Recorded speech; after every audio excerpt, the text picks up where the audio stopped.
Basically, I'm giving my testimony today of how I came to have faith in Jesus Christ. Growing up as a kid, I've been a Christian. I've been a Christian since, I guess, like when I was 6 or 7. I grew up, with a kind of like hear no evil, see no evil kind of mentality, where I was just never really exposed to like all these different things in life. This is just what I knew. It's everything I knew about life. I never questioned it. These were my beliefs.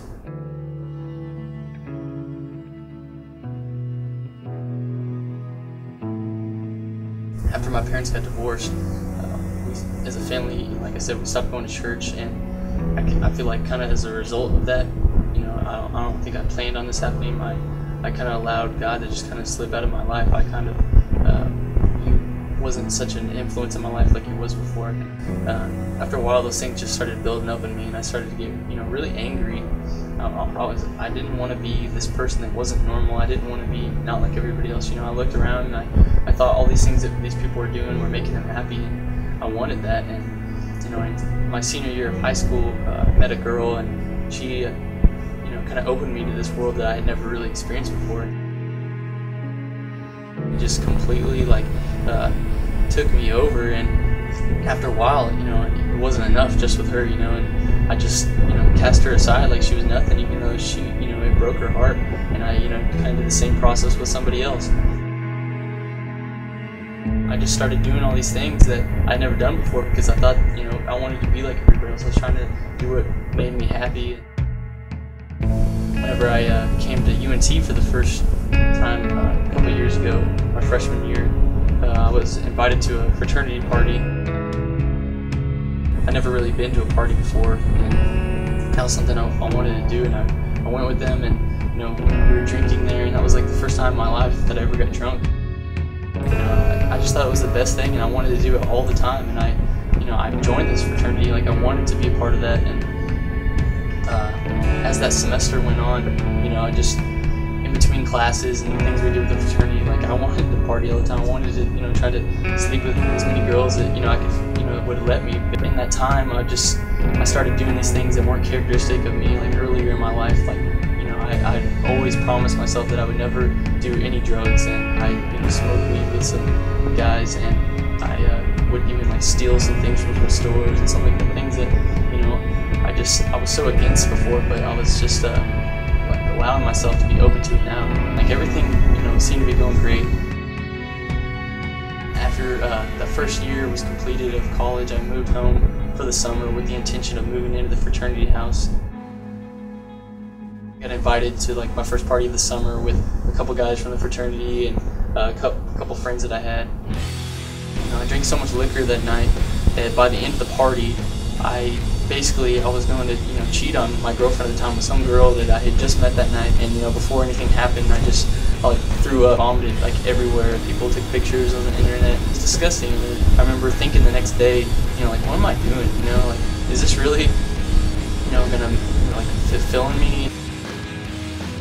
A couple of days later, I was at my mom's house, and I had this dream, and this dream was so real to me. It was more real than anything I've ever experienced, and I thought it was happening while I was dreaming this.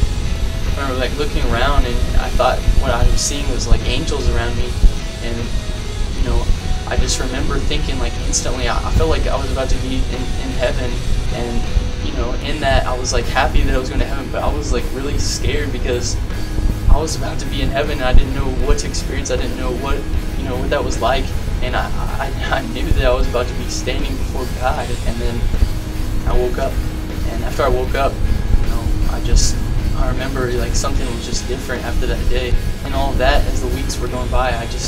My heart just started filling with all of these questions about life. Why are we here? What is the purpose of this life? Why are we created? How is this all possible? And what's my purpose in life? What's gonna happen after we die?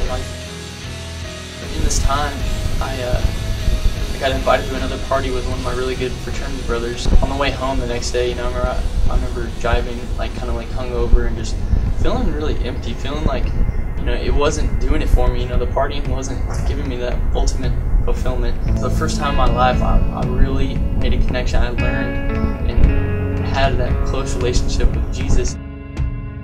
I understood that my purpose was, to come back to the school and move into the fraternity house and be a light into those people's lives and to show them, like how Christ transformed my heart. I kind of shared with a few people that I had been reading the Bible and that I didn't want to drink anymore, and I would still be going to the parties and stuff, trying to share with people and stuff, and I just slowly started wanting to justify doing those things again. Like I wanted to start drinking again.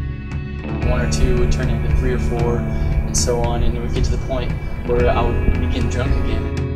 And after a while, I just kind of allowed myself to do those things again. And I remember after I would do it, I would just feel that, that regret, that remorse afterwards. Like, I remember one time a guy from the fraternity came back after the bar, and he came up to me when I was drunk, and he just point blank asked me, he said, "So are you a follower of Jesus Christ?" I just instantly knew, that I was being a hypocrite. I wasn't following, this belief. Woke up one Friday morning, and that Friday, I woke up and I'm all hungover, mind's going all over the place, and I looked down at my phone, and I got like a 3 or 4 page text message basically cussing me out because I was so disrespectful the night before. There was like half of the UNT basketball team were probably going to beat me up. While I'm hearing all these things, like people are laughing about them, thinking they're funny, but I know in my heart, just everything came up to me at that moment, and I knew that I had failed. I had turned my heart against God so completely. Sick of living this way. I didn't want to live against God anymore, and I decided that day that I was going to quit the fraternity. Looking around at my pledge brothers and the guys I lived with, and my heart just filled with compassion for them. I couldn't take it upon myself to just quit. I couldn't just leave them because I just knew in my heart they wouldn't understand. I felt weak in that time when everything was coming down on me. I didn't know what to do, and the one thing that I did know to do was to call out to God. Broke down to God. I was sitting here bawling my eyes out. I admitted to God that I had messed up. I was sorry. I'm sorry, God, for what I've done and how I've turned my heart against you. I couldn't do it on my own. I needed His help.